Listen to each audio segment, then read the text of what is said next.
Eh, Buenas tardes. Podemos hacer promoción y regularización. Lo único es que tenemos solamente para una instancia presencial.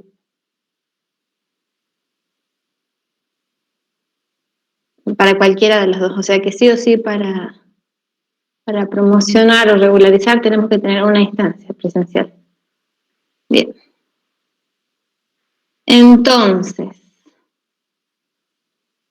nosotros vamos a hacer promoción y aquellos que no estén en condiciones pueden regularizar. En principio yo voy a considerar como que todos están en condiciones y vamos a ir viendo los casos porque todavía no tengo la lista bien de quiénes están y en qué condición.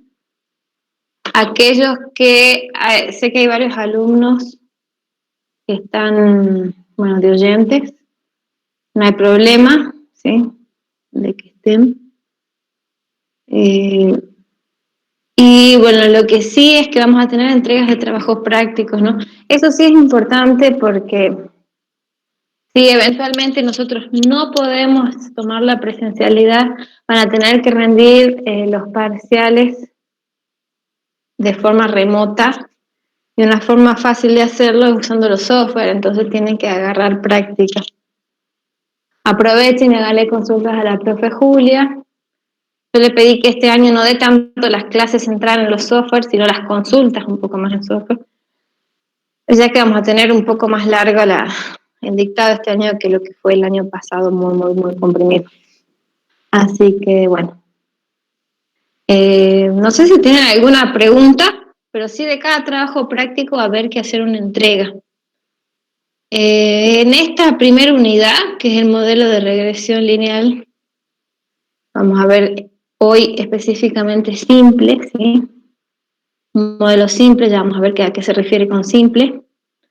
No nos va a dar el tiempo para ver la parte de diferencia, pero como es bastante parecido a lo que vinimos viendo, les voy a pedir que ustedes lo vean del libro.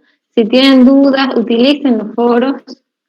Yo estoy pendiente, no estoy todos los días entrando al foro, pero sí contesto todo lo que me llegue. ¿Bien? Capaz 1 o 2 días después o en el mismo día, si es que justo ese día estoy disponible. ¿Qué otra cosa más para decirles? Bueno, está previsto una instancia de parcial fija, ¿sí? Presencial, siempre y cuando lo permitan. Nosotros, sin embargo, vamos a tomar 2 parciales y hacer uno de manera remota, el primero, de manera que no les sea tan pesado, ¿sí? O sea, vamos a separar el único parcial en 2 partes, ¿sí? Una remota a mitad del cursado, que será en mayo o fines de mayo, y después la segunda parte será presencial.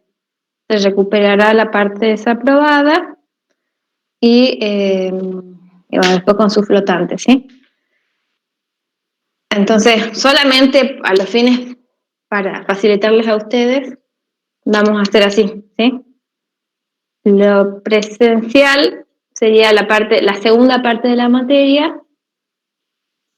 Vamos a tomar un parcial digital o remoto en mayo, fines de mayo. Y después el recuperatorio va a ser de la parte desaprobada y el flotante también. No sé qué otra cuestión. Si quieren ir preguntando algo. La entrega de trabajos prácticos, no sé si le dijo la profe, es individual. Mañana va a estar subido, sí, el trabajo práctico. Yo ayer tuve un inconveniente que no pude dar la clase, por eso le pedí a la profe que me lo pase para hoy a la clase. Bueno, antes, ya que aprovecho que están todos. Mañana ustedes pueden tomar la clase práctica o el viernes, porque sé que el viernes tienen con el profesor Medina, pero no sé qué horario. Si me pueden, por favor, escribir en el chat o decir por el audio. Profe. Sí. ¿Sería la misma hora que hoy, mañana? Sí, a las 3. Sí, sí. Va de mi parte, yo sí podría. Bien. Sí, está bien, no es necesario que sean las 3 horas tampoco, así que con Buenas 2 tardes, horas. profe.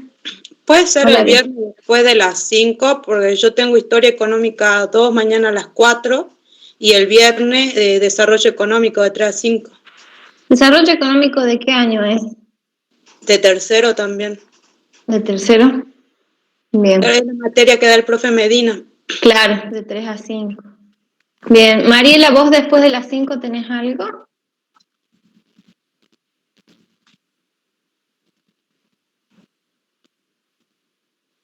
A ver, no sé si está Mariela que te había escrito. Mariela, sí.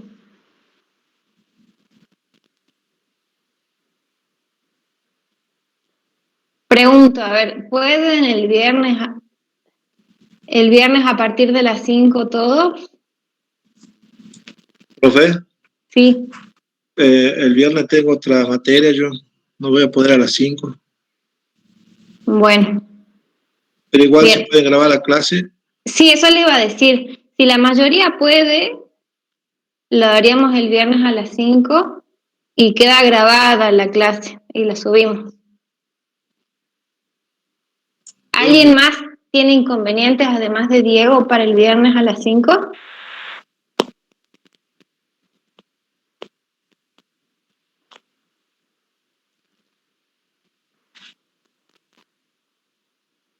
Pueden contestar en el chat, ahí los leo si no quieren hablar. Profesora, Sí, sí, en consulta, a mí no me llegó el link para unirme al Dropbox. bueno, lo subí en el aula virtual, por las dudas no les llega. En realidad, bien, les mandé a todos los que pusieron el Sí, mail y después sí, sí, sí, sí puse en el foro, pero no sé si llegó el mensaje. Yo soy Marcela, sí, Marcela estuve Martínez. uno por uno mandándoles. Igualmente está subido el link para que ingresen, ¿sí? En el Dropbox tienen 2 software que vamos a ver este año. Bien, gracias por contestar. 2 software, el de eViews, que el año pasado no lo vimos, pero son los 2 más utilizados. En econometría más avisada se usan otros más, además. Así que bueno, están los Porque, software que tenían que ir descargándolos, esa era la idea, para avanzar la semana porque pasada. Sí, ya, Marcela. yo intenté entrar del foro que usted dijo que mandó ahí el link, pero no Sí. podía entrar, así que no puedo entrar tampoco del foro. Bueno, escribime ahora tu mail porque yo les mandé a todos los que estaban acá, no sé por qué no se mandan. Bueno, Pásamelo a tu mail, te lo comparto de vuelta. En el foro, por favor. En el chat de acá.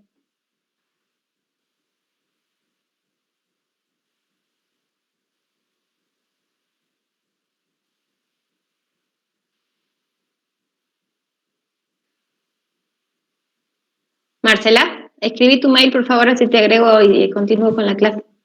Sí.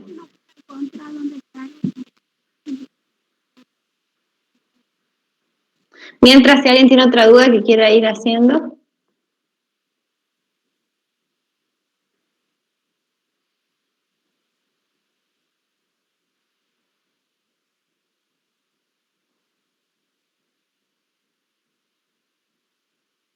Marcela, lo que te decía es que escribas, por favor, acá en el chat de la reunión del Meet, tu mail.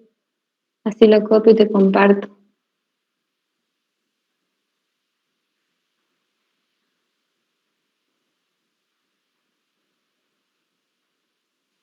La Profe, lectura, sí, pero la lectura en un principio de la primera guía les iba a pedir que la suban, eh, pero les va a dejar, prefiero que les quede a ustedes como apunte. No sé si pudieron ver el video, yo les iba a dar la clase, pero ese video estaba bastante resumido y, bueno, y más profundo por ahí de lo que les pasé. Lo tienen que complementar con la bibliografía que les pasé también ahí en el Dropbox. El video sí vi, profesor. Bien. Sí, Ah, bueno. no hace falta que se sepan todos los nombres, ¿no? Que ahí menciona un montón de autores y de ejemplos. No es necesario que se sepan quiénes y cómo. Sí, Bueno. está bien detalladito igual. Sí, por ahí se pueden hacer como una especie de resumen desde el video. Está bueno. Bien. No les voy a pedir yo que sepan todas las etapas esas de cómo fue Sí, evolucionando, ¿sí? toda la historia. Claro, no es necesario. Pero sí un poco los otros conceptos, ¿no? Bien. Muy bien. Bueno, Marcela, listo. Ahí te he compartido otra vez la carpeta. Bien, comencemos entonces. Yo me guío mucho de las clases del libro de Gujarati. No sé si pudieron hojearlo un poco. Gujarati es un libro más intuitivo, más explicado de otra forma, paso por paso, digamos. Undrich es un poco más explicado, un poco más con palabras, ¿sí? Gujarati es más estructurado en su explicación.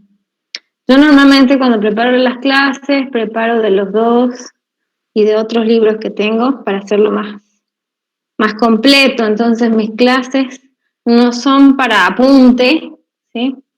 Sino un poco como un introductorio para que cuando vayan a leer los libros, o si ya han ido leyendo, repasen los conceptos y vean cómo la comprensión de los mismos, si hay dudas o no.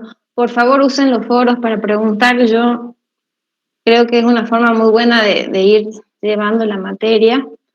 Y además las dudas que puede tener alguno las pueden tener otros. No nos vamos a encontrar presencialmente como para que puedan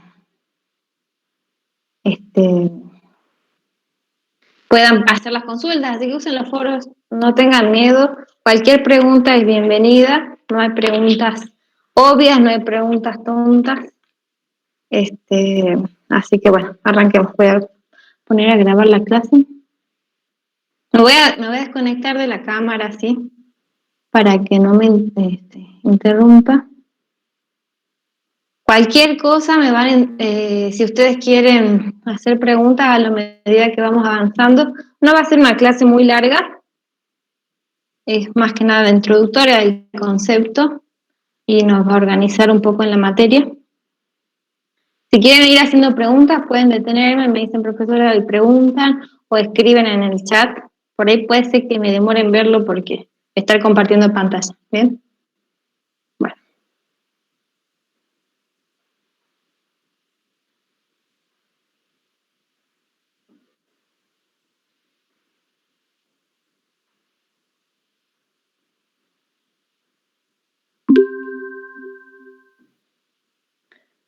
Bueno, entonces, hoy empezamos con la primera clase en lo que tiene que ver a los modelos de regresión.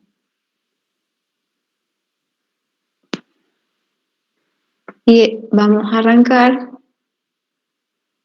¿sí?, con la unidad 2. ¿Sí? La unidad 1 era introductoria. ¿Están viendo mi pantalla? Bien, ¿se ve grande o se ve todo al costadito? Se ve con el costadito, pero igual se ve. Bien, no, está bien, ahora les voy a compartir diferente.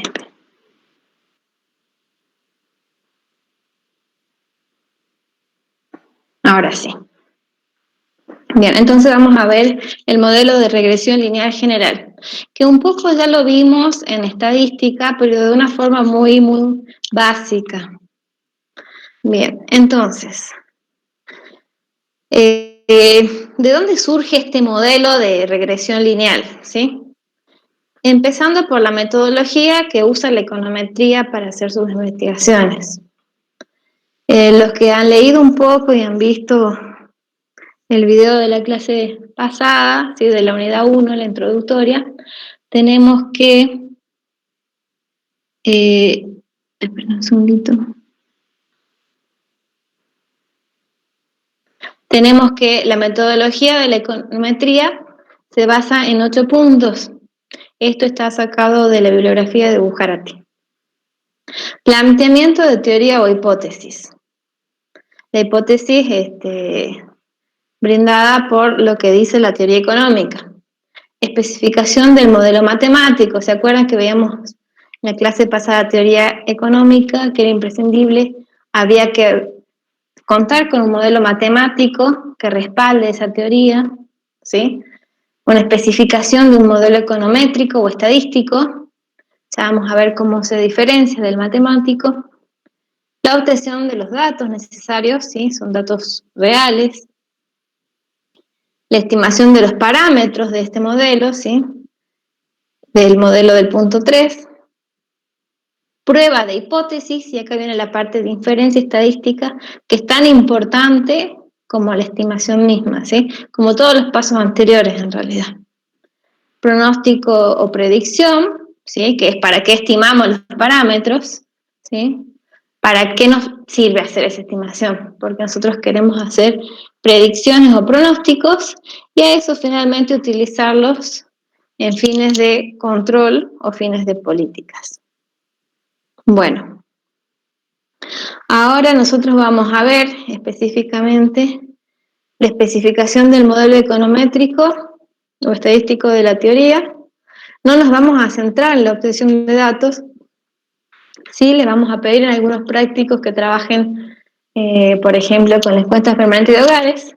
Nosotros no obtenemos los datos, es decir, no estamos nosotros haciendo las encuestas, para eso está el INDEC.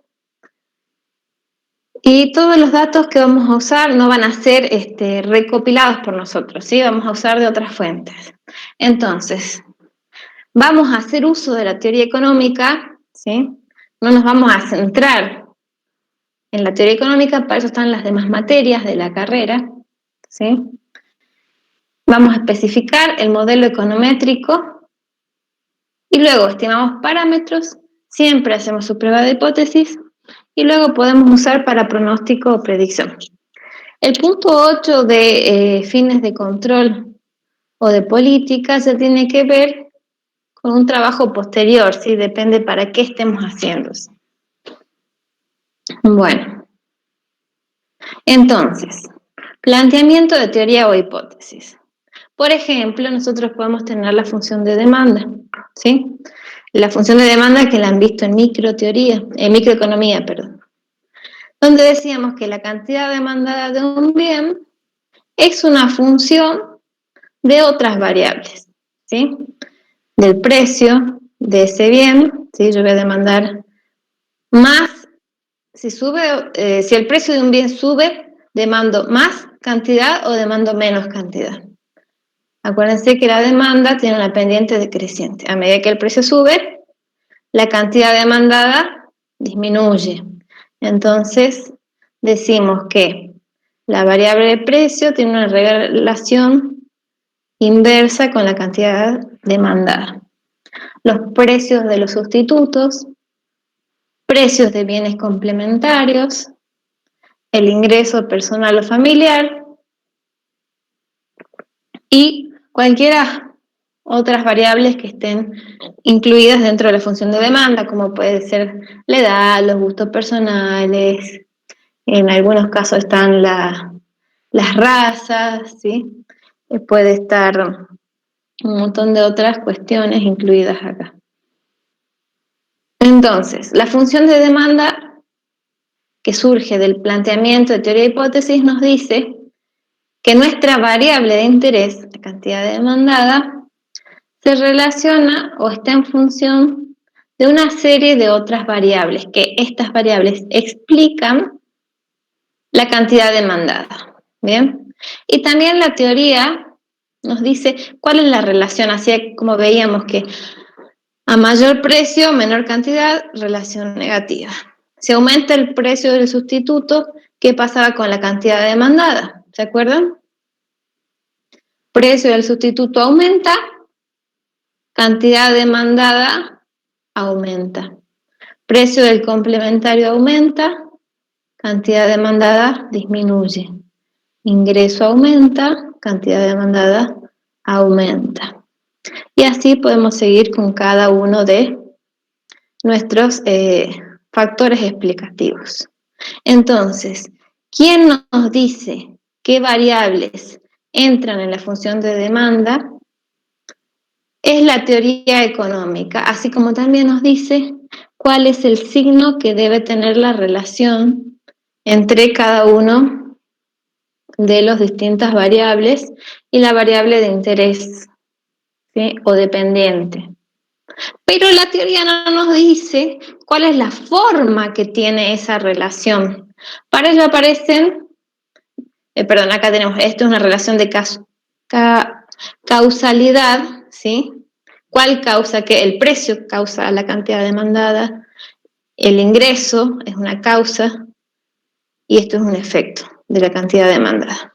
Y el sentido. Entonces estábamos diciendo que no nos da cuál es la forma que tiene esa relación. Y tampoco nos da el valor del sentido.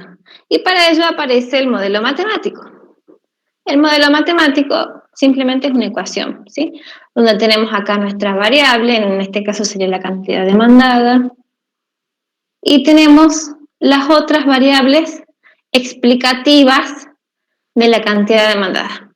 ¿Cuántas variables tengamos? Según la cantidad de variables explicativas que nos determina la teoría económica. Bien, ¿qué es lo que queremos averiguar acá nosotros? Tenemos tres incógnitas en este caso, que son los parámetros del modelo, ¿sí? Porque nosotros vamos a tener datos después. Cantidad demandadas, precios sustitutos, etc. Pero no sabemos todavía, el modelo matemático no nos dice nada de cuánto es el valor de esos parámetros, ¿sí? El valor nos va a dar la intensidad de esa relación y el signo nos va a dar el sentido. Entonces, solamente especifica la forma de la relación funcional. Es una relación exacta, es una relación determinística. ¿Qué es determinístico? Es algo que está determinado de una forma exacta, ¿sí? Entonces, fíjense que acá no hay nada aleatorio, es simplemente la ecuación de una recta. En este caso, tridimensional. Bien. ¿Cuál es la diferencia con el modelo econométrico? Fíjense, tenemos la parte determinística más una parte estocástica o aleatoria. ¿Sí? Es una relación inexacta. Esta U, que vamos a ver ahora, a partir de ahora y hasta que terminemos la materia, ¿sí? Es el término error o el término estocástico, ¿sí? El término error aleatorio o el término estocástico.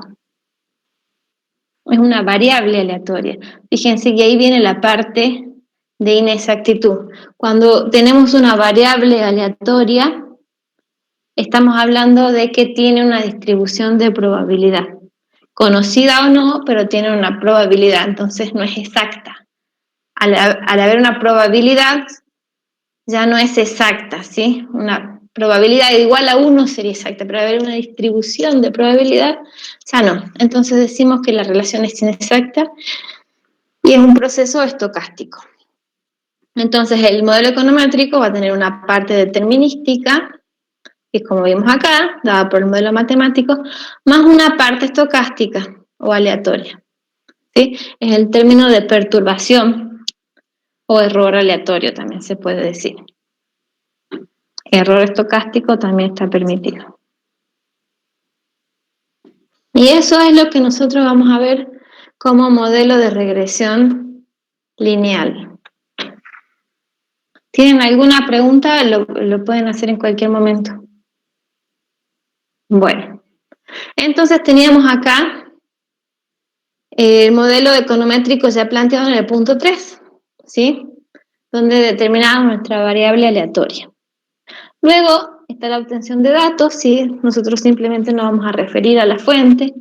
En última instancia, acomodaremos la información que necesitamos o filtraremos los campos necesarios y luego realizaremos la estimación del modelo econométrico. ¿Qué significa estimar el modelo econométrico? Fíjense, nosotros partimos de este modelo, ¿sí?, donde tenemos nuestra parte aleatoria y queremos estimar los parámetros por los cuales se relaciona la variable dependiente con su regresora. Y obviamente, después vamos a tener, las estimaciones siempre se hacen con sombreritos, ¿sí?, nuestros valores predichos. O sea, vamos a ver qué es un valor predicho o estimado. Entonces, ¿para qué estimamos el modelo econométrico? ¿Para qué nos sirve saber beta estimado? Porque nos dice cuánto y cómo influye X en Y, ¿sí? ¿Cuánto es el valor, ¿sí?, en valor absoluto, y el cómo es en el signo? Luego hacemos la prueba de hipótesis, ¿sí? La inferencia estadística, básicamente, usando estas pruebas de hipótesis, la vamos a poder hacer bajo unos supuestos que hay del modelo, ¿sí? Bajo ciertos supuestos podemos hacer pruebas de significancia estadística y validamos, y bueno, y otros test que van a ir surgiendo a medida que avancemos en la materia,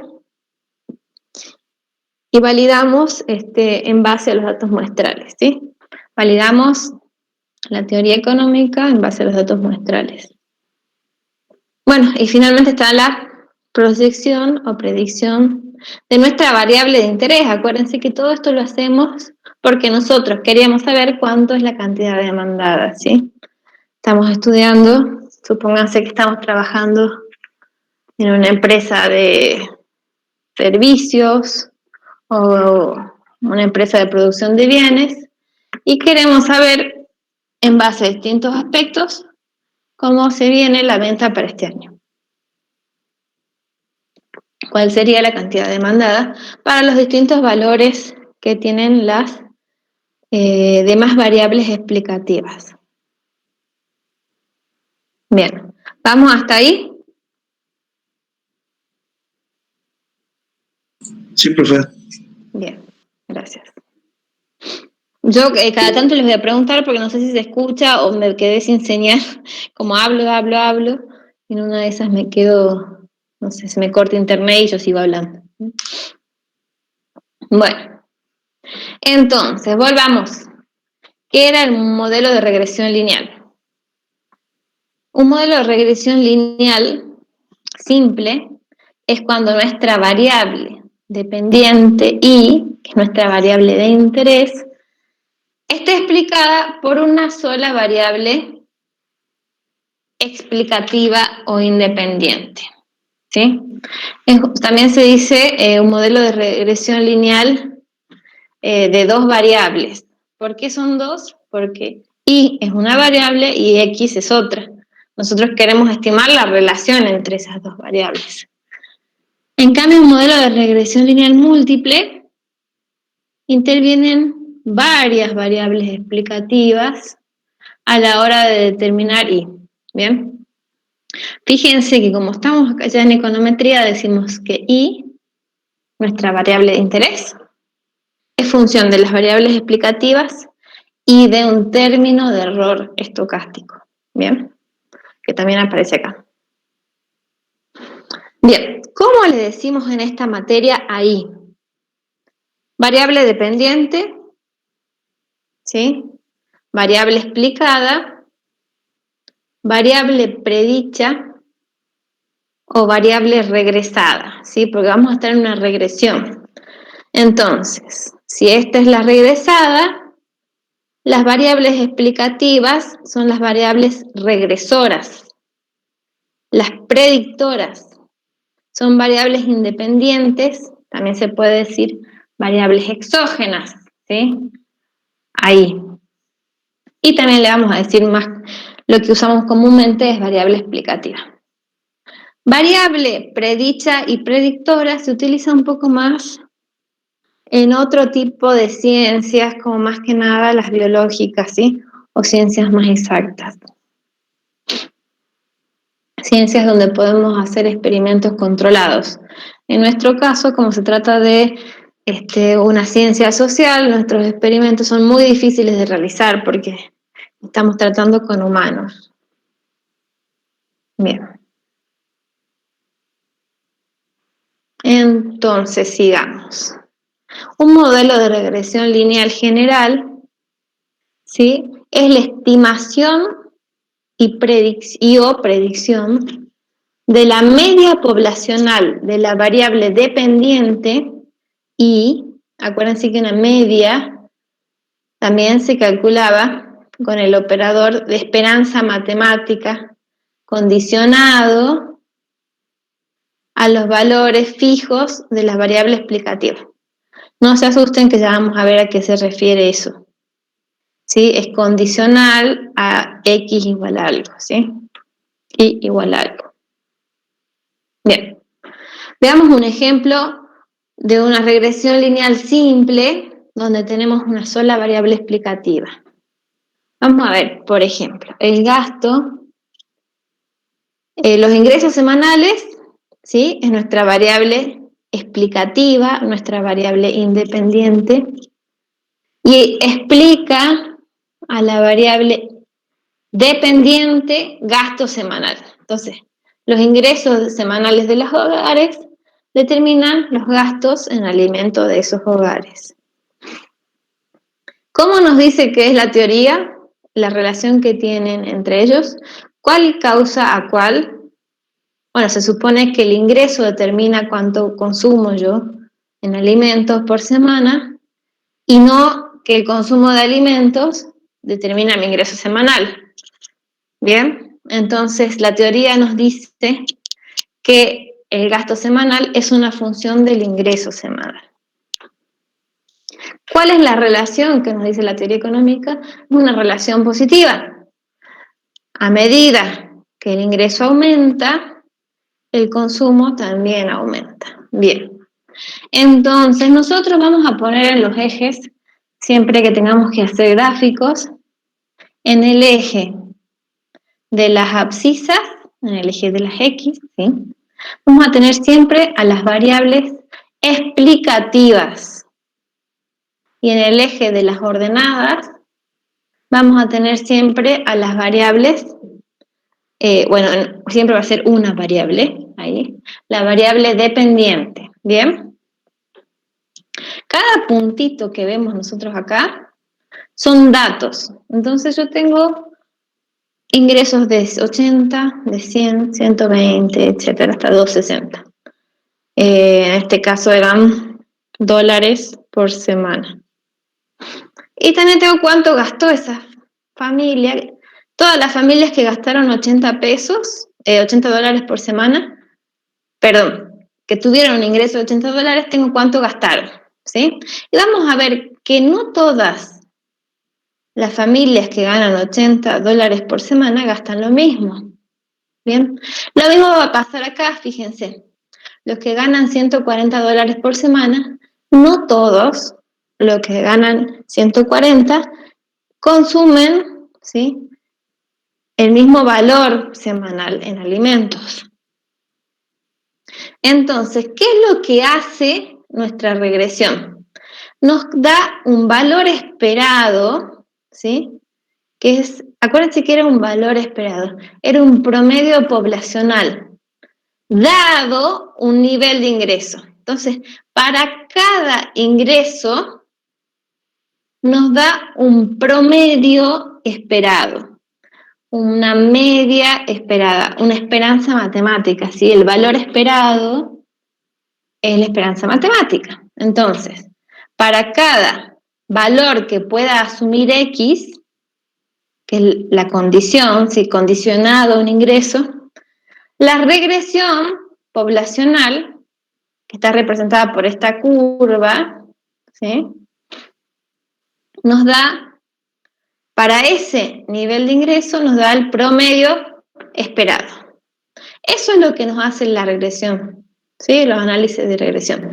Y acá, por supuesto, que tenemos nosotros, fíjense que el valor esperado o la media condicional para cada valor de X, obviamente no va a coincidir, hay una dispersión para cada nivel de X, pero nos da un promedio, ¿sí? Nos da una esperanza matemática, que tendrá mayor o menor dispersión. Fíjense que acá los datos, a medida que aumenta un poquito el ingreso, aumentan la dispersión, ¿sí? ¿Qué quiere decir eso? Que cuando yo tengo mayores ingresos, puedo tener mayor diferencia en la forma que se consume, ¿sí? Tengo más alternativas, entonces el gasto difiere más. Bueno. Veamos un ejemplo. ¿A qué se refiere con media condicional o valor esperado? Si tuviéramos nosotros, no está en este gráfico porque llega a 260, pero supongamos 1000, ¿sí? Un ingreso semanal de 1000. Nosotros vamos a decir que el valor esperado de 1000, perdón, el valor esperado del gasto en alimentos, dado un ingreso semanal de 1000, es, fíjense, la esperanza matemática es la media para ese X, ¿sí? Para ese valor de ingreso. Entonces, a ver si en este gráfico lo llegamos a ver. Supongamos que acá tuviéramos 1000, ¿no? Ese gráfico nos muestra todos los ingresos, está invertido, imagínate, la curva está así, la curva está así, que los que vemos acá, ¿bien? Todos los valores que toman acá, los puntitos serían observados para ahí. Y nos da el promedio, ¿sí? Que sigue una distribución, ¿sí? Una distribución con una variabilidad. La varianza de el gasto en alimentos, dado un X, lo vamos a representar como sigma cuadrado. Es la dispersión de los gastos en alimentos con ingresos iguales a 1000 alrededor de la media. Entonces, nosotros podemos decir que se distribuyen, ¿sí? Podemos suponer también que se distribuyen de manera normal, esto es un supuesto que luego lo corroboraremos, ¿sí? Con media igual a mu dado X y varianza constante. Y podemos calcular la probabilidad de que Y caiga en un intervalo específico de valores. Bueno, fíjense este grafiquito que está acá, ahora lo vamos a ver acostado, ¿bien? Supongamos que acá tenemos el 1000, ¿no? Es el mismo gráfico que veíamos recién, nada más que lo veíamos desde otro ángulo, ¿bien?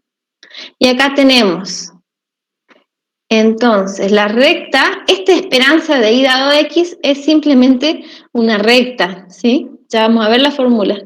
Va a ser esperanza de Y dado X igual a alfa más beta X, nada más que eso. ¿Bien? Y nos da este puntito, ¿sí? Nos da este puntito y este puntito. Por supuesto que para este nivel de ingreso, las observaciones nos dan un montón de otros valores que se distribuyen de una cierta forma. ¿Y cuál es entonces la forma funcional de la función de regresión poblacional? Seguimos hablando de población. Bien, veamos. Cada observación, esto no es función de regresión, ya vamos a ver, ya llegamos ahí. Cada función o cada par ordenado de observaciones, yo voy a tener para cada familia un nivel de gasto y un nivel de ingreso, ¿sí? Que siguen este modelo de regresión. Bien, es la forma funcional nos va a dar el promedio. acá yo no voy a tener promedio, sino que voy a tener cada observación, ¿bien? Por eso tiene el subíndice I, ¿bien? Porque es para cada familia observada. Vamos a tener, por lo general, un intercepto, que también se conoce como ordenado al origen, que nos da el valor del, en este caso, el gasto en alimentos, cuando las variables X tienen valor 0. Normalmente no tiene mucha interpretación de utilidad, sin embargo la vamos a practicar a la interpretación porque en algunos modelos sí es importante. Bien, beta 2 es la pendiente. La pendiente, ¿sí?, entre X y Y. Es el coeficiente que nos da la relación que tiene X con Y. Y U, ¿sí?, esto no es una letra griega, es una letra de nuestro alfabeto, U. Es el término U que viene del inglés, ¿sí? Unobserved es la palabra que significa no observado. Es el término de error estocástico o perturbación. Bien. Si nosotros diferenciamos, para aquellos, bueno, todos los que están acá se suponen que ya han hecho análisis matemático, no hace falta que se repasen todos, pero nosotros diferenciamos la ecuación, ¿sí? Tenemos que delta de I, ¿sí?, la diferencial de I, y lo repartimos del otro lado, ¿sí? Si lo hacemos de un miembro de la igualdad, lo tenemos que hacer del otro miembro. Bien, y nos queda delta de beta 1 más delta de beta por x2, beta 2 por x1 por x, más delta del error. Fíjense que la diferenciación de una constante es 0, ¿sí? Porque no hay cambio, no hay tasa de cambio. Y en este caso la diferenciación de una constante por una variable nos queda igual a la constante por la diferenciación de la variable más el término error nos queda igual a 0. Ya vamos a ver por qué. Entonces, la diferencia de Y es igual a beta 2 por la diferencia de X. ¿Eso qué nos quiere decir? ¿A qué es igual a beta 2? ¿Se acuerdan que la pendiente nos decía cuánto cambia en Y para cada cambio unitario en X? Bueno, es simplemente eso, nos está mostrando que beta 2 es un parámetro constante y nos da la linealidad, ¿sí? Es un efecto lineal. Si tienen dudas, por favor, vayan parándome y puedo volver para atrás, no hay problema. Bueno,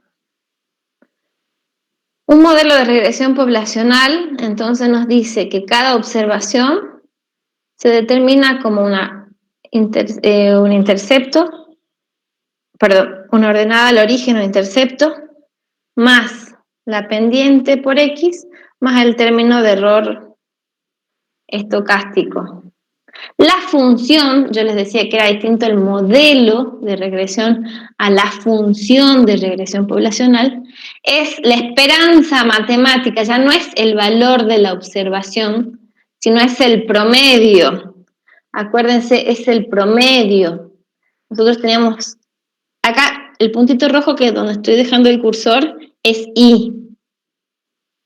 Y ahora donde está el cursor es el promedio, es la función, recae sobre la curva de la función de regresión poblacional. Bien, entonces, ¿qué es lo que hacemos? Fíjense, aplicamos el operador de esperanza matemática condicionado a X, ¿sí? Lo aplico de un miembro y lo aplico del otro miembro. Bien.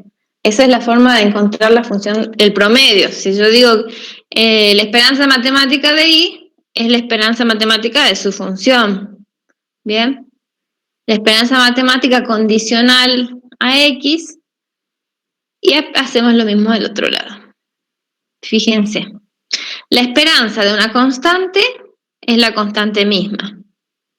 La esperanza de una constante por X como es exógena, ¿sí? Se mantiene igual porque es dado X.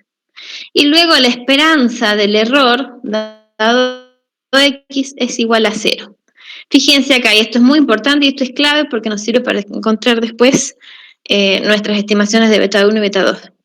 La media condicional del término error es 0. Para cualquier valor de X, ¿sí? El promedio de factores inobservables es 0. Para los que ya leyeron las unidades, sabrán bien qué representa ese error, ¿sí? Pueden ser factores inobservables y otras cuestiones que pueden englobar el término de error. Por favor, repasen esa parte porque sí es importante saberla. Bien. Entonces, este es uno de los primeros supuestos. La media condicional es 0. Es igual al promedio del error para toda la población. Bien. Entonces, fíjense que nos queda, si yo vuelvo al modelo de regresión poblacional, y es igual a la parte determinística más la parte estocástica. La parte determinística la vamos a escribir como la esperanza de I condicional. Bien. Cada observación, cada valor de I se puede descomponer como una parte sistémica de I explicada por X, en este caso porque solo tenemos a X, y una parte no sistémica o estocástica de I es la parte de I que no está explicada por X. Entonces partimos de que cada observación se podía escribir con un modelo de regresión poblacional y de ahí determinar cuál era la parte determinística, que es lo que cae sobre la línea, la curva, ¿sí? Y una parte que hace que no todas las observaciones caigan sobre esa línea. Una parte de I que no está explicada por X. Bien. Nosotros partimos recién de analizar eso para un modelo poblacional. Obviamente nuestro interés está dado en la población, ¿sí? Partimos del supuesto de que los términos de error en promedio son 0 para cada valor de X. ¿Qué quiere decir eso? Si se los muestro en el gráfico, este gráfico, es que la diferencia entre cada observación y el valor de la regresión, de la curva de regresión, nos da a nosotros toda esta diferencia entre este puntito observado y el valor de la esperanza de I, es el error, ¿sí? El error estocástico. Bueno, ¿qué significa esperanza del error condicionado a X igual a 0? Significa que en promedio se anulan, ¿sí? Si yo sumo todos los valores que están por arriba y todos los valores que están por debajo de la curva de regresión, me da 0. Eso básicamente es lo que nos dice esta condición que es tan importante acá, esa suposición. Bueno, entonces estábamos en la población, ¿sí? La función de regresión poblacional va a ser esperanza de I dado X, ¿sí? En la parte determinística, habíamos dicho del modelo. Bien, y podemos escribir al modelo como dos partes, determinística y estocástica. Pero nosotros no vamos a contar con la población. Es muy difícil trabajar con datos poblacionales por los costos que tiene y a veces por la poca practicidad, ¿sí? De trabajar con datos poblacionales. Vamos a trabajar con datos muestrales, que es la contraparte del modelo poblacional, pero para una muestra que contemos. Y vamos a tener y sigue siendo la misma variable. Y X siguen siendo la misma variable. Porque acuérdense que Y eran las observaciones de los gastos en alimentos y X eran las observaciones de los ingresos semanales de las familias o de los hogares. Recuerden ustedes que esos son simplemente variables. Nada más que imagínense que nosotros tenemos una población de 50 millones de habitantes, pero tenemos una muestra de 1000 habitantes, o 1000 familias, 1000 hogares en este caso. Entonces nosotros nunca vamos a poder saber cuánto es beta 2 y beta 1, sino vamos a poder saber un beta estimado con los datos de esa muestra, de ese conjunto de datos, subconjunto de datos. ¿Bien? Entonces vamos a tener beta 1 estimado, nuestro modelo, beta 2 estimado, ¿sí? Entonces cada observación del consumo va a estar dado por una parte determinística y tiene que aparecer nuestra parte estocástica en el modelo. Cuando yo me voy a la función, ¿sí? Ya no vamos a tener la esperanza de I, sino vamos a tener el I estimado, es decir, la parte determinística, la línea de regresión, la función de regresión poblacional. En la muestra ya no es una esperanza, ¿sí? Sino se le pone la estimación de esa esperanza matemática, la vamos a poner con el sombrerito, ¿bien? Y va a estar dado por el beta 1 estimado más el beta 2 estimado por el X. Esta es nuestra parte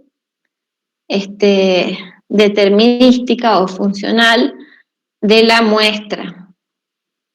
Entonces, a cada observación del consumo la vamos a poder descomponer en una parte funcional y una parte aleatoria. Bien, acá U se llama error estocástico, ¿sí? Perturbación, error aleatorio. U sombrerito lo vamos a llamar residuo, término residual. También lo podemos escribir con la letra E, ¿sí? Nos puede aparecer en alguna bibliografía con la letra E. Este U sombrerito, este residuo, el residuo entonces aparece en la regresión muestral, ¿no? Acá se llama perturbación o error estocástico. Este residuo estima, ¿sí?, a la perturbación real. Bien. Entonces supongamos que nosotros acá tenemos en el eje de las X los ingresos semanales, en el eje de las Y el consumo semanal y tenemos las observaciones. En este caso vamos a tener en las observaciones que están en el punto A, acá vamos a tener otra observación. Bien, fíjense, vamos a centrarnos ahí donde tengo el cursor, ¿sí? Y sub I es un par ordenado, ¿sí? Y sub I con X sub I es un par ordenado. Es decir, que este es el valor, ¿bien?, que tiene el consumo semanal para esa familia que tiene este ingreso semanal. Es solamente una observación para una familia, ¿sí?, o un hogar. Bien, si yo pudiera estimar la función de regresión poblacional o la conociera, yo tendría, es esta recta que está acá. ¿Ven? La esperanza de I dado X. Nosotros nunca la vamos a conocer, sin embargo, podemos estimar la regresión muestral, que normalmente no va a coincidir de una manera exacta, ¿sí?, con la verdadera recta de regresión poblacional. ¿Por qué no va a coincidir? Porque no estamos trabajando con todos los datos y porque además está justamente la parte estocástica, ¿sí?, que nos da, no nos da una relación exacta, ¿bien?, sino nos estima con alguna probabilidad. En muchos casos es buena y en otros casos no tan buena, ya lo veremos después.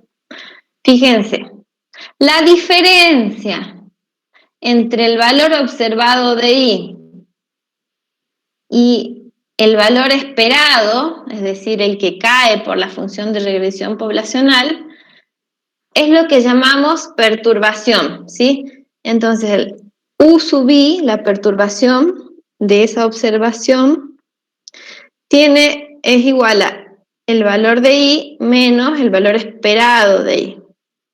Y fíjense que es bastante grande. Sin embargo, cuando yo estimo, a mí me va a dar, ¿dónde me fijo cómo es el término del residual? Me fijo sobre la función de regresión muestral, ¿sí?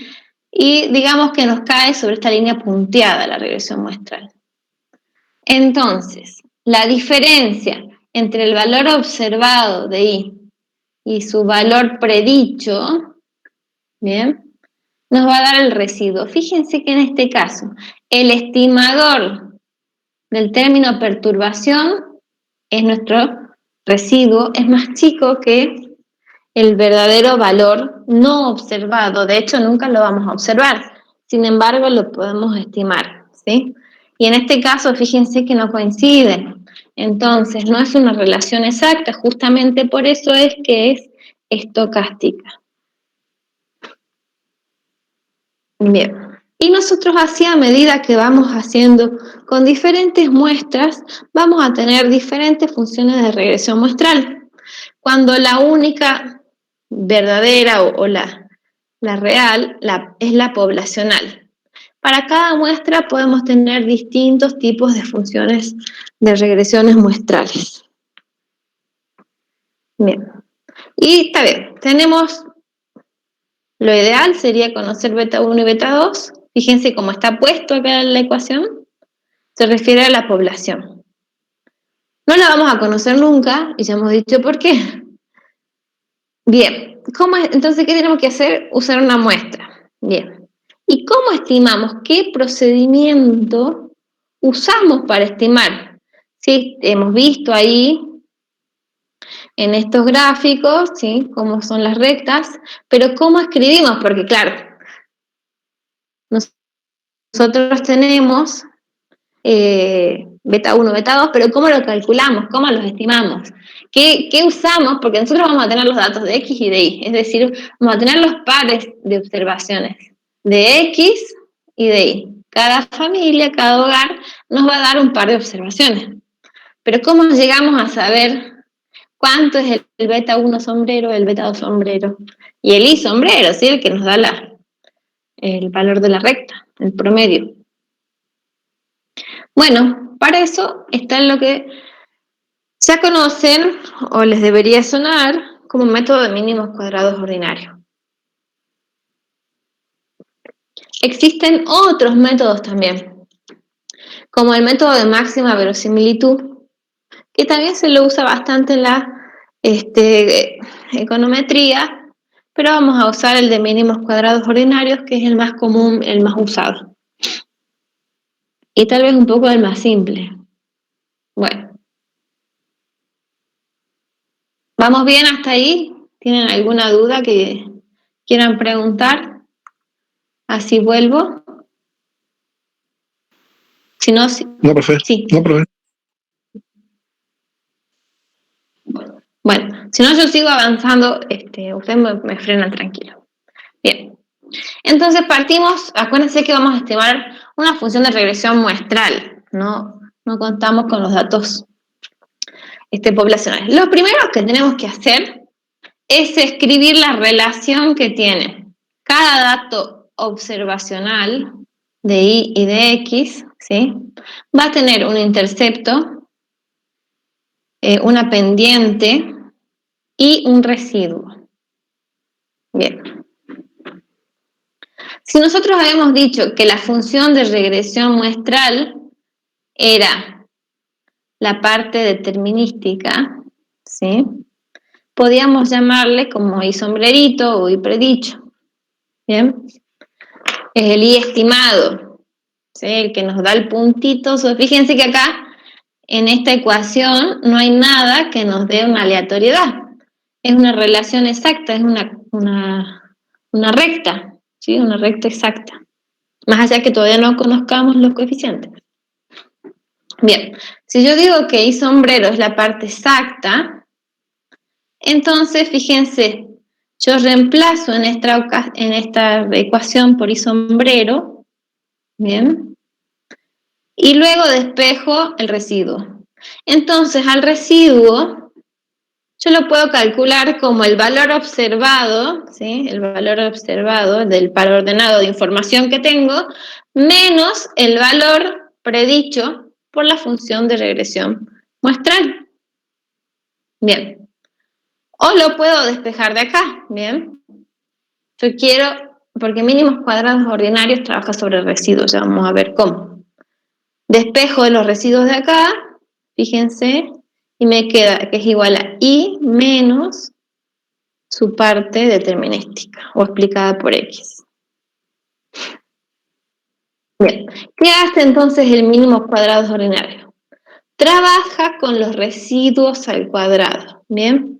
Y encuentra valores para los parámetros, para las estimaciones en realidad de los parámetros, de manera tal que esos valores encontrados son los que minimizan la suma de cuadrados, de residuos cuadráticos o de cuadrados de los residuos. ¿Bien? Entonces, yo parto del residuo. Minimiza la suma de los residuos cuadráticos. Entonces, donde dice residuo, pongo toda su función de X y de Y, porque ¿dónde me aparece beta 1 y beta 2? Cuando yo despejo del modelo, despejo el residuo y me queda en función de beta 1 y beta 2, que es lo que me interesa. Bien. Trabajando esta expresión, ya vuelvo para acá. Trabajando esta expresión, acuérdense que minimizar la suma de residuos cuadráticos respecto de beta 1 estimado significa, esto tiene que ver, por eso es tan importante que ya hayan hecho las materias anteriores, ¿sí? Sobre todo encontrar los mínimos de una función y los máximos, ¿se acuerdan? Era hacer la derivada igualarlo a 0. Bien, no les voy a pedir que hagan las derivaciones, sino es importante entender el procedimiento. Cuando yo derivo esta expresión respecto de beta 1 y lo igualo a 0 y despejo beta 1, llego a las ecuaciones normales, que las pueden ver en cualquiera de los libros, está, ¿sí? Despejo beta 1 y me queda que el intercepto es igual a la media muestral de Y menos beta 2 estimado por la media muestral de X. Lo mismo que si derivo los residuos al cuadrado respecto de beta 2 y lo igualo a 0, tengo otra ecuación normal, son para cada conjunto de, para cada modelo de regresión voy a tener tantas ecuaciones normales como variables tenga. Si en este modelo tengo 2 variables y X, voy a tener 2 ecuaciones normales, porque va a ser una para cada parámetro. ¿Bien? Y nos queda que beta 2, que es el coeficiente dependiente de X, va a ser igual a la suma de los desvíos de Y respecto de su media por los desvíos de X respecto de su media, ¿sí? Dividido los desvíos de X respecto de su media al cuadrado. Que esto no es otra cosa que la covarianza entre X e Y dividido la varianza entre X. recuerden la fórmula de varianza y de covarianza, ¿sí? Es importante que repasen todos esos conceptos. Bien, esta fórmula es así porque estamos trabajando con una sola variable explicativa. A medida que vamos agregando más variables explicativas, esta fórmula se vuelve un poquito más compleja. Pero por ahora nos interesa saber esto. Fíjense, la varianza de X siempre va a ser positiva, ¿sí? Si fuera 0, no podríamos estimar el modelo, y ya vamos a ver por qué. Porque fíjense, una varianza de 0 nos queda denominador 0, no está definido en los números reales. ¿Qué es una covarianza? Una covarianza nos dice a nosotros la asociación entre X e Y, ¿sí? La relación positiva o negativa que tiene dos variables. Entonces, si esa relación es positiva, no tiene que reflejar el signo de su coeficiente. Bien. Bueno, ese mínimos cuadrados ordinarios, ese método, que parte de la minimización de la suma de cuadrados de los residuos, tiene unas propiedades algebraicas. ¿Qué tiene propiedades algebraicas? ¿Cuáles son estas? Es que la suma de los residuos, porque fíjense, los residuos, acá, bueno, los residuos están determinados, X y Y son datos, ¿no? Yo estimo beta 1 y estimo beta 2. Entonces, esa función, acá está, ¿sí? El residuo, si Y y X son observaciones, yo aplico mínimos cuadrados ordinarios, obtengo un beta 1 sombrero, un beta 2 sombrero, ahí ya puedo determinar un residuo, es decir, que este método nos da un valor de residuo, otro método nos dará otro valor de residuo. Entonces, los residuos de mínimos cuadrados ordinarios tienen las siguientes propiedades algebraicas. La suma de todos los residuos es 0. ¿Sí? Si la suma es 0, entonces el promedio también es 0. La covarianza muestral entre los regresores, es decir, si yo sumo X por su residuo, también nos tiene que dar 0. ¿Bien? Y luego tenemos que el par ordenado de los promedios muestrales, si yo me voy al gráfico, tenemos que el promedio de X y el promedio de Y van a caer sobre la recta de la función de regresión muestral. Entonces se verifica, fíjense, este valor que obtenemos acá, que también, perdón, que está mal que también surge de aquí, ¿ven? Se verifica desde esa derivación. Bien.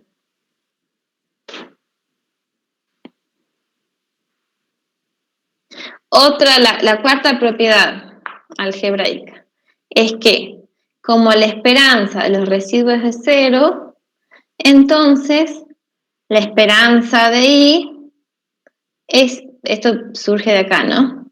Yo aplico esperanza al modelo de regresión, ¿sí?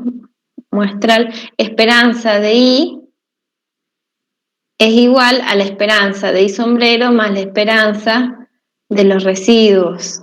Como la esperanza de los residuos es 0, nos queda que la esperanza de Y, de cada valor observado, es igual a la esperanza de los Y predichos, los Y sombreros.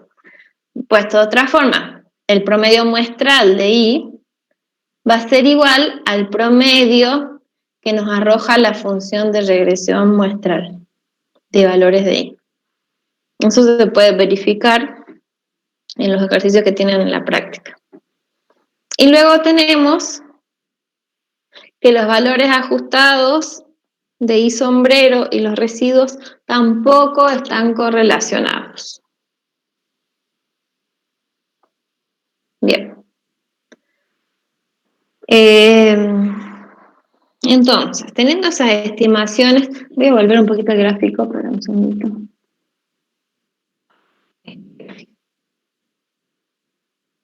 Bien. Tengo un valor observado, ¿sí? Que es cada puntito, es un par ordenado de valores, de X y de Y. Son los valores reales, ¿sí? Son los valores que tenemos en la muestra, son los valores con los que trabajamos para estimar beta, bueno, en este caso se llama beta 0 y beta 1, eso depende de la bibliografía que usen, o beta 1 y beta 2, no importa en realidad el nombre en sí, sino que seamos ordenados y tengamos en cuenta cómo se llama el intercepto y cómo se llama la pendiente. ¿Sí? La diferencia entre I y el I predicho para este X, ¿sí? Nos da un residuo. Bien, y esta altura nos da el valor ajustado. Fíjense que en este caso, la función de regresión muestral subestima, quiere decir que está por debajo, el valor real. Se subestima, el residuo es positivo. En este caso, el valor observado está por debajo del valor estimado por la función de regresión muestral. Entonces, decimos que la función de regresión muestral sobreestima en esta observación al valor real y el residuo va a ser negativo, ¿bien? Porque I menos I sombrerito nos da el residuo. Bueno, volviendo a la bondad de ajuste. Bien. Entonces, partamos ahora de nuestro modelo. Acuérdense que cuando yo digo modelo es porque me aparece I, ¿sí? El valor observado de interés, la parte determinística y la parte estocástica. Si hablamos de función, no hay parte, función de regresión muestral en la recta, no hay parte estocástica, ¿no? Bien, partiendo entonces de cómo puedo descomponer a cada valor observado de I en su parte determinística y su parte estocástica. Bien. Como I es una variable que tiene datos muestrales, puedo calcular su media muestral y barra, ¿sí? Y barra es una constante. Entonces yo la puedo restar de cada lado de esta igualdad y fíjense, voy a tener I menos I el promedio muestral va a ser igual al I estimado menos el promedio muestral más los residuos. Bien. Ahora, acuérdense que esto se da para cada valor de I, es decir, que si yo tengo una muestra tamaño 100, de tener 100 observaciones a las que les puedo hacer eso y no se altera el resultado. Elevo al cuadrado cada miembro de la igualdad, es decir, lo que está por la izquierda, el signo igual, y lo que está por derecha, tengo que elevar al cuadrado entre paréntesis, y lo sumo para las n observaciones que tenga de la muestra. Bien, entonces realizo este procedimiento. No se preocupen, repásenlo, traten de hacerlo. No es tan difícil como por ahí parece en la primera clase. Solamente lo vamos a hacer en estas primeras unidades porque después se empieza a complicar y no nos metemos, pero sí es importante entender el procedimiento. Bien, elevo al cuadrado y fíjense, de este lado no hay más para hacer, pero cuando yo elevo al cuadrado acá, tengo un binomio, ¿sí? Ese binomio lo desarrollo, ¿sí? Asocio de manera conveniente, fíjense, el término constante con i, ¿sí? Desarrollo el cuadrado del binomio, simplifico la expresión, que lo pueden corroborar, y llego simplemente a esto. La suma, ¿sí? Total de cuadrados, así se llama esto. Suma total de cuadrados. ¿Por qué total? Porque tiene que ver con nuestros valores observados, ¿sí? Y suma explicada de cuadrados. Nosotros la vamos a llamar como suma total de cuadrados, STC. En el software de Stata, después les va a aparecer TSS, ¿sí? Total Sum Square, porque está en inglés. Suma explicada de cuadrados. Suma explicada, usamos la E, ¿sí? Para ser explicada. Y en el Stata les aparece, creo que es, no me acuerdo la M a qué se refería. Bueno. ¿Por qué es explicada? Porque está explicada por la regresión. ¿Qué es la regresión? ¿Se acuerdan? La regresión es la función de regresión. Está explicada por las variables explicativas, ¿sí? Y sombrerito era igual a beta 1 más beta 2 por x. Nada más que eso. Entonces es como está explicada por la regresión. Y después tenemos la suma residual de cuadrados. Suma residual de cuadrados, o RSS, en inglés, Residual Sum Square. Puede aparecerles diferente en las bibliografías por el orden en que usan las palabras, ¿sí? Entonces, no importa tanto cómo las llamen, sino que tengan en claro qué representa cada una, ¿sí? Suma total de cuadrados, la puedo descomponer como la suma explicada de cuadrados más la suma residual de cuadrados. ¿Para qué quiere decir esto? Quiere decir que la variabilidad en i, en mi variable explicada, mi variable de interés, la puedo descomponer como la variabilidad dada por nuestras variables explicativas y una variabilidad de los residuos, ¿sí? Estimadores del error. Y con ello vamos a tratar de ver, bondad de ajuste significa cuán bien se ajusta, ¿sí?, la regresión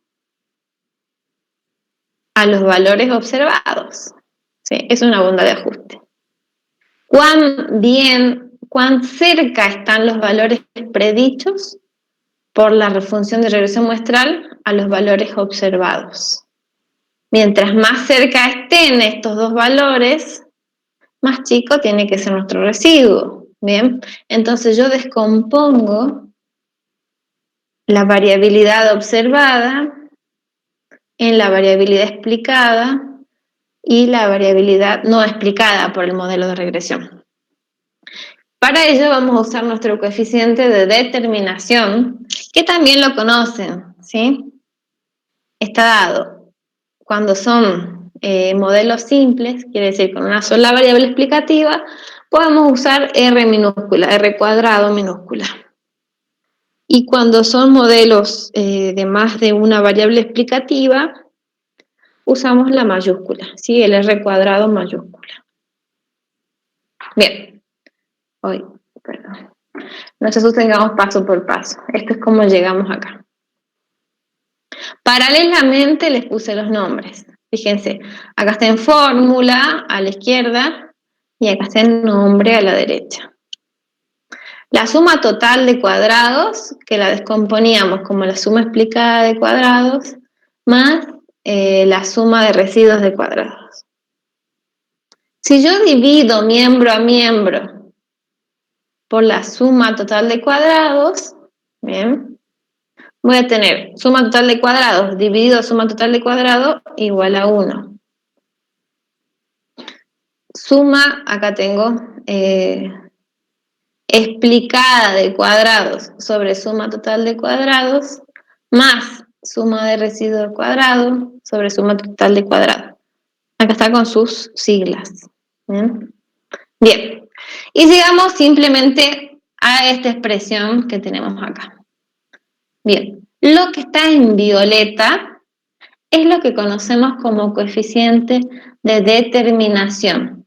Entonces, el coeficiente de determinación nos da la relación entre la suma explicada de cuadrados sobre la suma total de cuadrados. Si todas las observaciones cayeran sobre la recta, su valor sería 1 porque no habría diferencias entre ellas. ¿Bien? ¿Cómo no están todas las observaciones sobre la recta? Porque hay una parte estocástica. Esa parte está dada por los residuos. ¿Bien? Entonces, el coeficiente de determinación se puede calcular como 1 menos la suma de residuos al cuadrado sobre la suma total de cuadrados. Y nos da la proporción de variación muestral de Y explicada por X. Suma explicada de cuadrados sobre la suma total. Proporción de la variación muestral de Y explicada por X. ¿Se entiende por qué?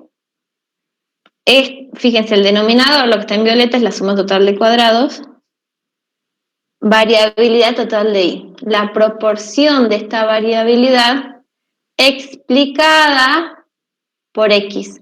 ¿Pero por qué si acá no me aparece X? Y porque sí, en realidad nos aparece de manera indirecta. Volviendo para acá, un segundito. Teniendo en cuenta que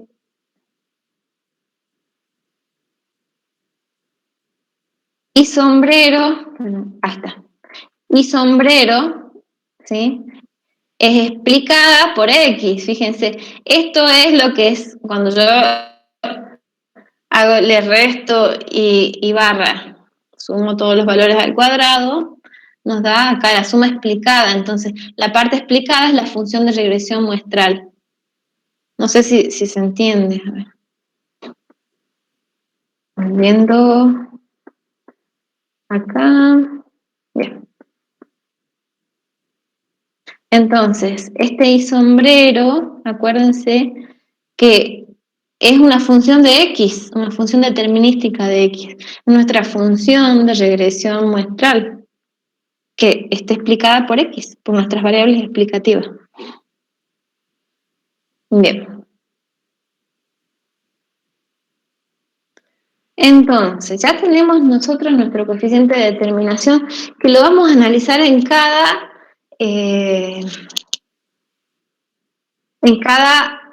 regresión que hagamos. Acuérdense que, salvo los primeros prácticos, después lo va a hacer todo el software, ¿sí? Nosotros no vamos a calcular, pero sí vamos a analizar los valores que nos arroja.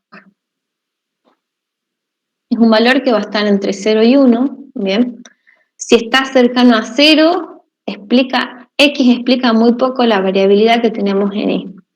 Y si está muy cercano a 1, X estaría explicando gran parte de la variación de Y.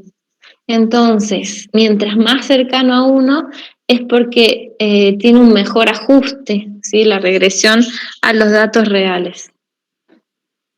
Es una medida de resumen de que también se ajusta, por eso le decimos banda de ajuste, la línea de regresión muestral a los datos observados. Bien. Entonces, ¿cuándo aumenta nuestro coeficiente de determinación? Fíjense, si vemos en este guarda, cuando aumenta la parte explicada por X, o en este caso, si lo vemos en términos de residuo, cuando disminuye la suma de residuos al cuadrado. Por eso es que nosotros con el método de mínimos cuadrados ordinarios buscamos minimizar esa suma de residuos al cuadrado. Entonces, decimos que por ello es la mejor, el método, ¿sí? que mejor se ajusta en estos casos. Y obviamente a medida que aumenta la variabilidad de I, también va a aumentar el R cuadrado. Bien. Veamos. El R cuadrado, como habíamos dicho, era el coeficiente de determinación. Si yo, entre dos variables, ¿no?, le saco la raíz cuadrada, ¿sí?, teníamos el coeficiente de correlación. ¿Le suena de las otras materias? Coeficiente de correlación nos daba una medida de asociación lineal entre dos variables. El coeficiente de correlación no nos habla de causalidad, no nos dice cuál afecta a la otra, cuál es la dependiente y cuál es la independiente, cuál es la explicada y cuál es la explicativa. Simplemente nos dice cómo se relacionan, en qué sentido, ¿sí?, se relacionan dos variables. Y también cuán fuerte es esa intensidad en la relación. Veamos un ejemplo. Si dos variables están perfectamente relacionadas de manera positiva, es decir, que a medida que aumenta una, la otra también, en una relación positiva y exacta, el coeficiente de correlación nos daba 1. Si la relación entre esas dos variables era exacta pero negativa, el coeficiente de correlación nos daba -1. A medida que se iba haciendo más inexacta, se iba separando de 1, sí, pero sigue siendo una relación muy fuerte. Fíjense, esta es una relación muy cercana a 1, pero no es exacta como es el gráfico A. Lo mismo tenemos en el caso de una relación negativa, muy cerquita a los valores de -1. ¿Bien? A medida que se va haciendo cada vez más inexacta, pero se observa un patrón de relación positiva, nos sigue dando un valor de correlación positivo, pero ya no tan cerca de 1, entre 0 y 1. Lo mismo, fíjense en el gráfico F, relación negativa, pero cada vez es más inexacta. Bien. Y en este caso, en el gráfico G, que vemos una nube de puntos, porque estos son diagramas de dispersión, ¿sí? Simplemente graficamos las observaciones en dos ejes. Acá nos va a dar una relación, un coeficiente de correlación igual a 0, porque es imposible determinar una relación positiva o negativa. Bien, simplemente decimos que no hay relación entre las variables. No hay relación lineal cuando es igual a 0. Pero podemos tener otro caso, como acá, en el último, en el H, donde si nosotros calculamos el coeficiente de correlación, nos da 0, pero no quita que las variables estén correlacionadas. Lo que no están correlacionadas es de una forma lineal. Entonces, nuestro coeficiente R, coeficiente de correlación, nos da el grado de asociación lineal entre dos variables. Acá tenemos una asociación cuadrática que este coeficiente R no nos puede determinar. Nos dice no hay correlación, no hay relación entre las variables cuando sí la hay. Solo que ese coeficiente no nos permite verla. ¿Bien? Entonces lo mismo pasa con el R cuadrado. El R cuadrado es una bondad de ajuste a un modelo de regresión lineal. ¿Bien? Por eso es importante escribir la forma funcional adecuada. Bien. Entonces, volviendo al valor del coeficiente de determinación, y habíamos dicho, esto ya lo vimos, sí, no fui bien. Cómo eran los valores, ¿sí? Vamos a terminar un poco con la clase de hoy, viendo cuáles son esos supuestos del modelo clásico, ¿bien? Porque hasta ahora nosotros vimos cómo estimarlo, vimos cómo decir si era, se ajustaba bien a la recta o no, las observaciones, etc. Pero hay unos supuestos que nos van a permitir a nosotros, además de las propiedades algebraicas, contar con propiedades estadísticas, ¿bien? ¿Cuáles son los supuestos del modelo? Acuérdense, vuelvo a repetir, esto es importante. Cuando hablamos de modelo, tiene que estar Y y X. Un modelo, este caso, es un modelo, siempre partimos del modelo poblacional y después lo estimamos, ¿no? Con los datos muestrales. Bien. El primer supuesto, linealidad en parámetros. ¿Qué quiere decir eso? Que no importa si X es X cuadrado, pero los parámetros son los que tienen que estar expresados en forma lineal. Bien. Otro supuesto, media de los errores o perturbación condicionados a X igual a 0. Eso ya lo vimos un poco más al comienzo. Tercer supuesto, los valores de X son fijos en muestreos repetidos. Quiere decir que son no estocásticos, ¿sí? Son valores dados. Son valores de X que no van a ir cambiando. También se puede decir como que es exógeno. Cuarto supuesto, tiene que haber variabilidad en los valores de X. Si no, acuérdense que les había mostrado que no íbamos a poder estimar beta, ¿sí? Acuérdense que beta lo estimábamos en este caso de una regresión simple de dos variables como covarianza entre X e Y sobre varianza de X. Bien, si no existe varianza de X, no podemos estimar los coeficientes. No multicolinealidad perfecta. Este supuesto lo vamos a ver cuando haya más de una variable explicativa, que será un poco la clase que viene. El modelo tiene que estar correctamente especificado, y es lo que hablábamos recién, como nosotros estimamos modelos lineales en parámetros, la forma funcional que tiene, ¿sí? la ecuación matemática, tiene que estar bien hecha. Otro aspecto más necesario para estimar, porque nosotros nos armamos ahora, imagínense, este modelo para cada observación, ¿sí? Para cada tamaño de muestra. Tiene que haber más cantidad de observaciones que parámetros a estimar. Yo no puedo estimar beta 1 y beta 2 con una sola observación. Necesito tener más cantidad de observaciones que los parámetros. Covarianza, acá K es la cantidad de parámetros, ¿no? En este caso sería igual a 2. La covarianza entre los valores de X y el error estocástico, es decir, la esperanza entre X por la perturbación, debe ser 0. No tienen que estar correlacionados, ¿sí? No tiene que haber una relación entre el error y la variable explicativa, ¿sí? Es decir, que esto tiene que ser independiente de esta variable. Bien. Homocedasticidad. ¿Qué es la homocedasticidad?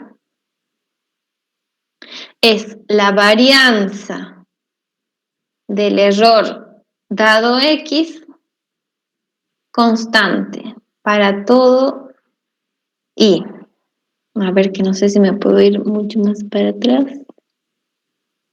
¿Se acuerdan los gráficos que teníamos donde estaban las observaciones y teníamos nosotros unas distribuciones? Bueno, la variabilidad que hay para cada valor de X de esos valores observados menos los valores estimados nos daban a nosotros nuestro término de perturbación o de error.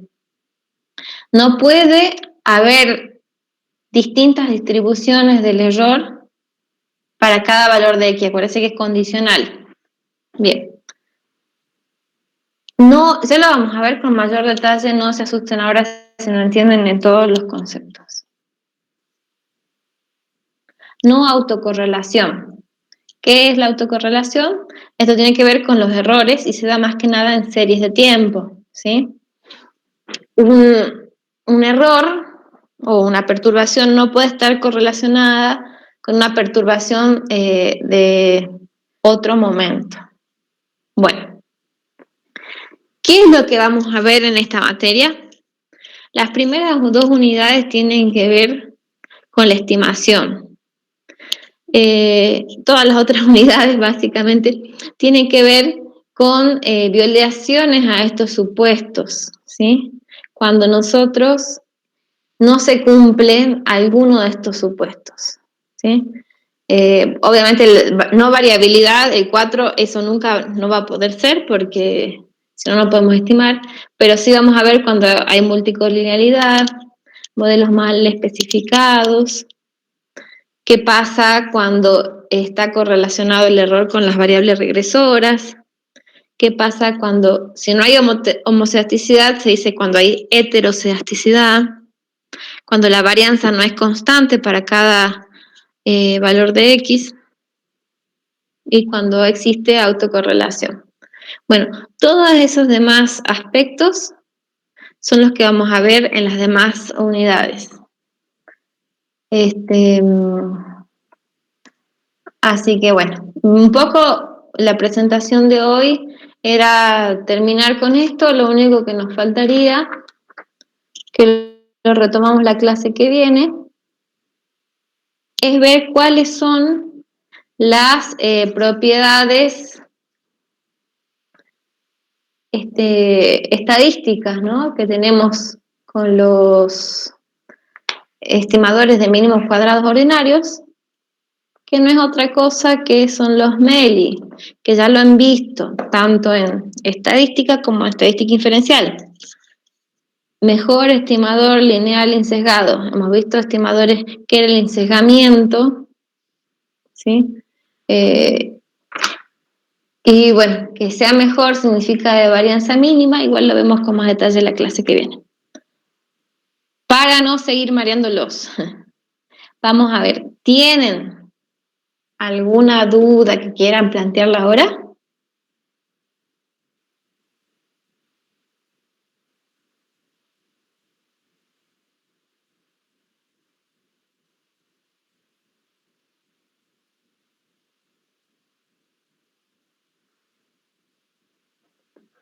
¿Se entendió un poco lo que hemos visto?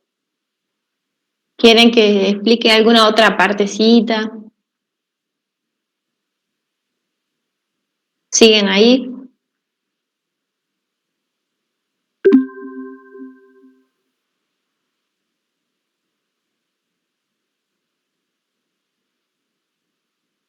Bueno, yo voy a subirles la grabación, ¿sí?, para que les quede por si quieren consultar. Igualmente, esto es como un inicio para el contenido. Es imprescindible la lectura de alguna de las bibliografías, elijan la que ustedes quieran, ¿sí? Normalmente lo que más eligen es Bujarati. Aparte no tienen que leer todo de todo, eso sí también es importante. Pero sí traten de entender ahora. Ahora, una aclaración importante. Bujarati usa letras minúsculas para usar desvíos. Tengan en cuenta eso, cómo escribe Bujarati, ¿no? Yo no voy a usar la notación de Bujarati porque es una muy específica de ese libro, lo tengo que hacer un poco más general para cada uno que lea de cada libro, ¿no? Pero sí necesitan profundizar, ¿bien? Ahora un poco también repasen y si tienen alguna duda lo pueden hacer por los foros, es lo que es la parte de inferencia estadística, ¿sí? Vamos a usar el estadístico T, pero si tienen que leer un poco para la clase que viene, que vamos a empezar a ver formas funcionales diferentes, no es muy difícil, vamos a ver modelos de regresión múltiple, quiere decir con más de una variable explicativa, que son un poco más reales porque en la realidad no hay una sola explicación para algún fenómeno económico, ¿no? Está explicado por un montón de factores. Entonces, bueno, vamos a empezar la clase que viene con eso. No nos vamos a detener mucho en la parte de inferencia estadística, pero sí es importante, porque, bueno, ya lo vimos un poco en las materias anteriores, ¿sí? Ahora usamos lo que vimos, usamos mucho el valor P, usamos, porque nos da la regresión, entonces es mucho más fácil. No tenemos que fijarnos en las tablas, los valores críticos. ¿Qué más vamos a usar? A ver. Bueno, para esta unidad, con que vean ustedes que era repasar los estadísticos T, lean un poco de esa parte de inferencia, qué necesitamos, qué supuestos, yo creo que andamos bien para poder interpretar. Con la profe Julia van a hacer las estimaciones y se van a centrar mucho en la interpretación, porque nosotros queremos ver a todo esto que hemos visto y bueno, pero ¿para qué sirve todas estas ecuaciones, todas estas cuestiones? Así que bueno, no sé si quieren preguntar algo más, aprovechen ahora. Y si no, bueno, damos por terminada la clase. Pero bueno, eso sí es muy importante y les repito, no, no es esto el contenido, ¿no? Esto es una introducción para que ustedes continúen con la lectura. ¿Tienen alguna duda? Me preguntan. A mí o a la profe Julia. Y bueno, si no, hasta el martes que viene, chicos. O nos vemos en los foros.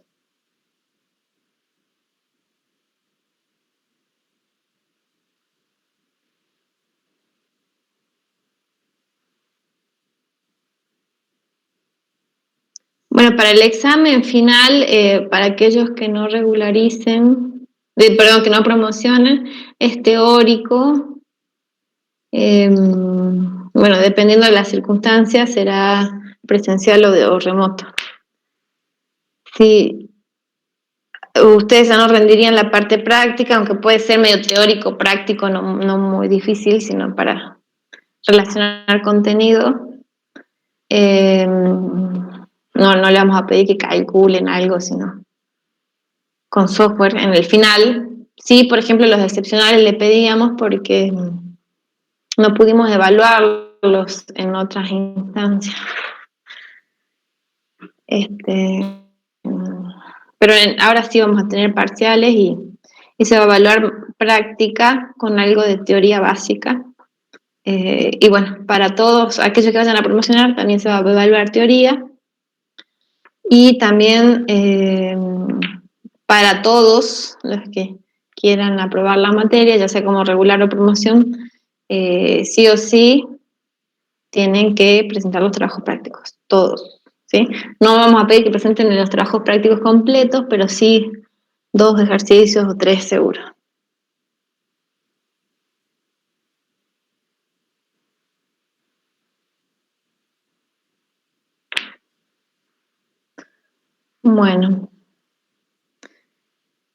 Bueno chicos, si no hay más dudas, terminamos la clase.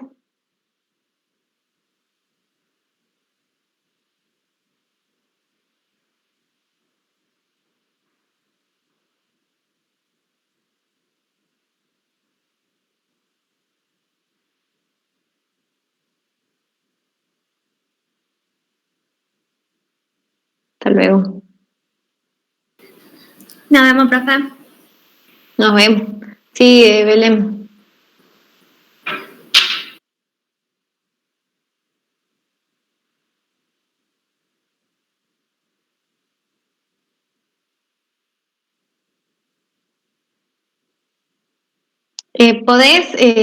¿Podrías, por favor, hacerle una captura de pantalla y subir la imagen en el foro? Así